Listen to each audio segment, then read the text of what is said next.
You hear it constantly, right? AI is getting smarter than us. It's acing medical exams, it's writing code. But what if I told you that the most powerful AIs on the planet could be totally stumped by a puzzle from a kid's activity book?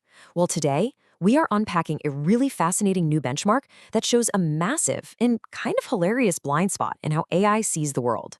Okay, let's get right into it. All right, take a look at this super simple shadow matching game. You've got a penguin, and you just need to find its correct shadow from the options. Easy, right? You probably looked at that and your brain immediately went C, like in a split second.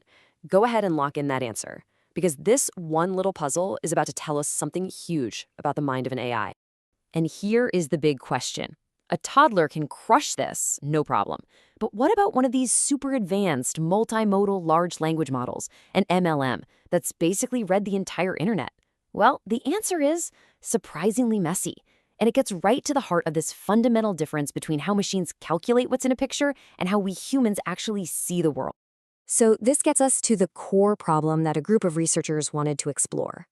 It's this strange paradox where AIs have these almost superhuman skills in some areas, but then they completely fumble the basics in others.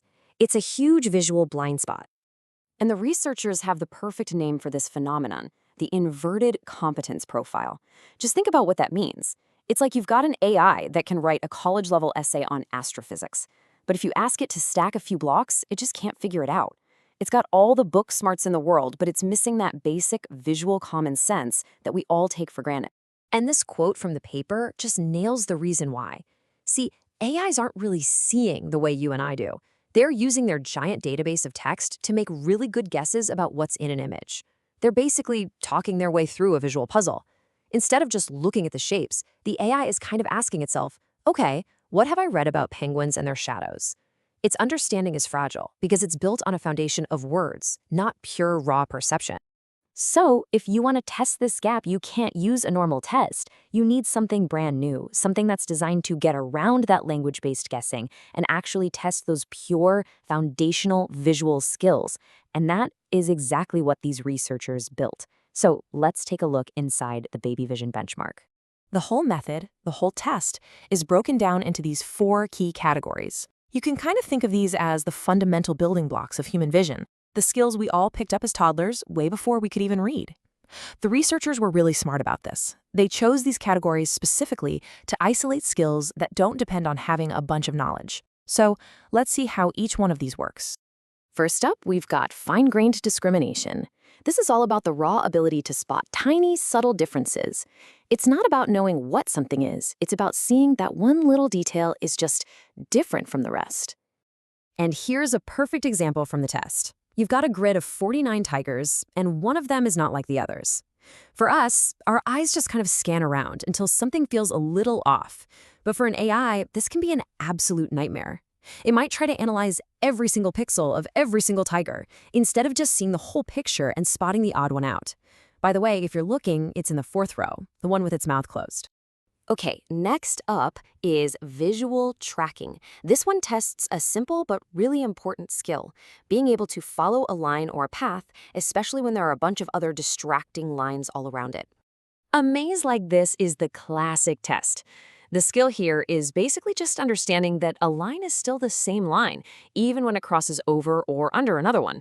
Turns out, AIs have a really hard time with this. They can just lose track, jumping from one line to another at a crossing because they see a jumble of pixels, not a single continuous thing that you could trace with your finger. Now, the third category, spatial perception. This is a huge one. This is all about looking at a flat 2D picture and understanding the 3D world it represents. It's how we know how many blocks are in a stack, even when some are hidden. It's our brain's built-in physics engine, something we developed from a lifetime of actually picking things up and moving them around. And finally, the 4th category is visual pattern recognition. This is where things get a little more abstract. It's about looking at a sequence of shapes and figuring out the underlying rule, like what shape comes next or how a pattern has been flipped or rotated. It's about seeing the idea behind the shapes, not just the shapes themselves. All right, so that's the test. 4 categories of visual puzzles that are pretty much a walk in the park for a kid, but a total minefield for an AI that thinks in words. So now for the fun part. Let's look at the results and see what happened when the world's most advanced AIs went head-to-head with a bunch of children. So, after all that, who do you think did better? Was it the multi-billion-dollar AI models trained on basically all human knowledge, or was it the kids, powered by juice boxes and pure, unfiltered curiosity?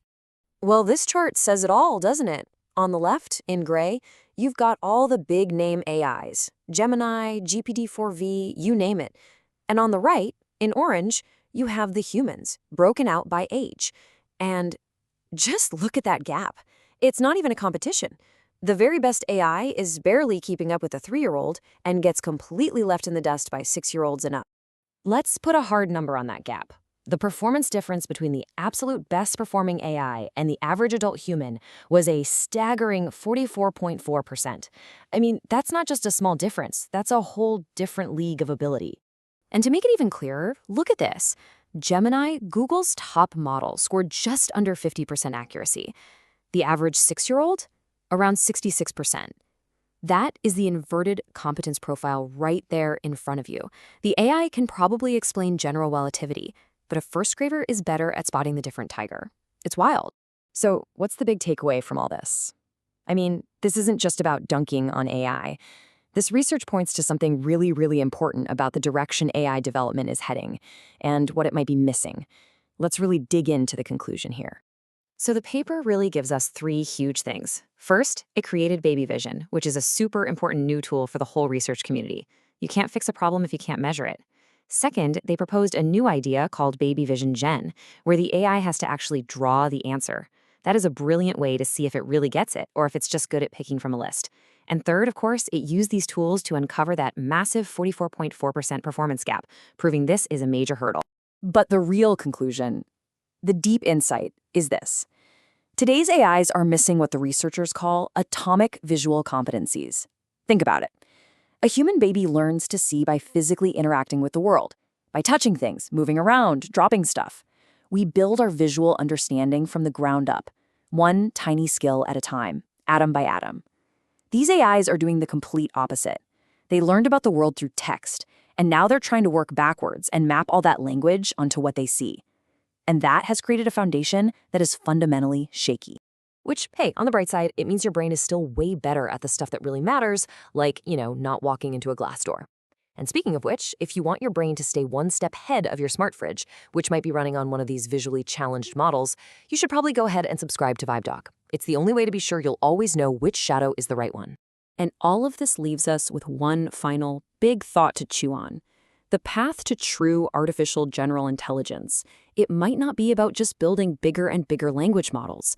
It might mean we have to go all the way back to the beginning and teach an AI how to see the world from the ground up with the simple, powerful clarity of a child. Because if an AI can't build that solid foundation of sight, will it ever really be able to understand our messy, beautiful, and deeply visual world?